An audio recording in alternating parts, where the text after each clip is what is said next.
friends, I wanted to share with you what I call a deconstructed art journal. Here's a little bit of journaling talking about where it came from, where I hope it'll go. Basically, it's just kind of a fun place for me to arrange and collage bits of ephemera, of course, with a beachy tropical feel to it. I don't do any journaling in this. I just have fun with paper, stickers, washi, and once in a while I'll find a phrase sticker that kind of says what, kind of gives a feel to the page, and I'll go ahead and do that. I absolutely love being able to use all the tiny bits and see what I can do with them, and I'm actually really happy with the way it's coming out. So what I'm going to do is show you some of the pages I did over the last day or so, and then I'm going to show you a few of my supplies, how I use them, and hopefully that's a picture of a sea anemone I cut out. I actually love that little piece there. But yeah, I'm going to show you some of my technique, some of my tools, and coming up here you're going to see what this journal looks like after I completely deconstructed it. The reconstruction part, of course, is my favorite part. I love those monkeys. Got that out of a vintage children's book. But yeah, so here we are. This is the page on the left. There's the one I'm going to be working on in this video. As you can see, those birds, I did not want to deconstruct those out of the journal. I thought those were super cute, but here's an example of, yeah, pages sticking together. And I had gotten it ready for a journal that I wasn't happy with the direction it was going in. And so there's a lot of sticky stuff still stuck to the pages, and that's kind of a problem. But once I covered up with all that cute stuff, all that sticky goes away, and I'm just about as happy as I can be. So here are some of the tools that I use. There's a brayer. I love using the brayer. It seems to always get the corners. My favorite glue stick from Tombow. My favorite adhesive runner by Tombow. My Becky Higgins corner punch. I don't use that on every piece, just some. This is awesome for my smaller journals. It just goes everywhere with me. Here's my pen. It's a Sharpie pen. It's fine. I'm trying to focus. There we go. And I use that quite often, actually. It's really fun. Soft leaded pencils. These are artist quality pencils, and they're nice and soft, so they get in those little corners of the pieces of paper. And here's another one. I use both of these interchangeably. They're actually really awesome pencils. I love them. And so that's what I use to highlight. So these are things I use just almost on every page. The pencil, of course, and the eraser. This is the best eraser you can use. And this brush is awesome for getting the eraser bits off your workspace, off your page, without tearing things. Here's my box. This is, of course, it's got an octopus. It's nicely ocean themed. And it's where I keep all of my ephemera bits. Pages from books, things that I can cut out, seashells, all that kind of fun stuff.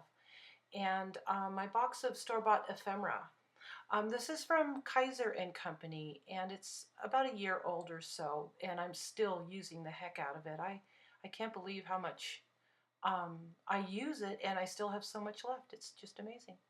And of course, vintage ephemera, old playing cards. I love using playing cards because they're I don't know what it is about those things. They're just so cute. And here's one that's teeny tiny. What a surprise that was, with little hula girls. Those are awfully cute. And this is something that I picked up a few years ago. They're matchbook cover reproductions.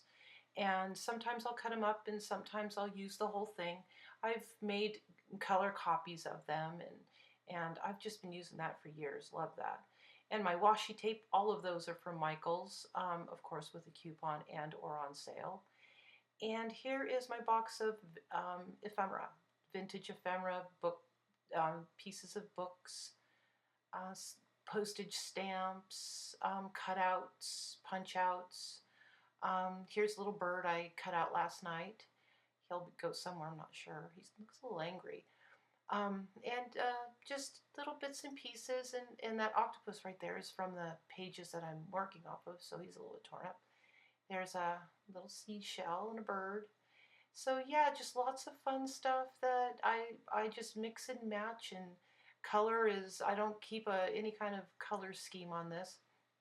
There's too much, just got too much eclecticness, if that's a word, to try to stay with a color scheme. I try to make my page spreads match to a certain extent, but that's about as far as I go with that. And here's a bird I thought would look nice at one point or another. And here's some stickers from Hobby Lobby, and of course ocean themed, and some adhesive ribbon that I've had forever and a day, and a leaf, yay. And here is my collection of scrapbook paper that I thought might look nice in this journal. What I do is I find things through my travels when I'm making a journal, if there's something beach oriented, or if I'm cutting up a paper pad or something. So here's the process portion of the video. I'm looking for paper that would accentuate the birds there. Spent a lot of time cutting those out, and didn't want to lose those, so I left them in. As you can see, there's already scrapbook paper behind them. Also, I always start each page with kind of a configuration of scrapbook paper that hopefully will match. And here I'm trying to figure out if everything's going to fit just right before I glue it down. And it is, so here we go with the glue stick. I love using glue sticks. They're very easy, they're inexpensive, and Tombow is really a good brand, and easily accessible. Most craft stores carry Tombow. And of course the brayer, I use that to make sure that all my corners are stuck down. That's usually the biggest issue, is if those pop up, it seems like the whole thing wants to fall apart. So there we go with that. And then the birds, of course, they need to be glued down again. And that was really lucky for me to be able to get those off that old page the way I did. So there's a couple of embellishments on there already, well, washi tape and the birds. And so I'm adding some postage stamps, I think from New Zealand and Australia, of a bird and a moth. And so just to make sure everything is adhered correctly to the page, and it's going to stay there, I go over it one more time with the brayer on the hard surface. So next I go over the edges with my pencil. I get as close to the edges as I can, and try to get, kind of almost work it into the edges in there.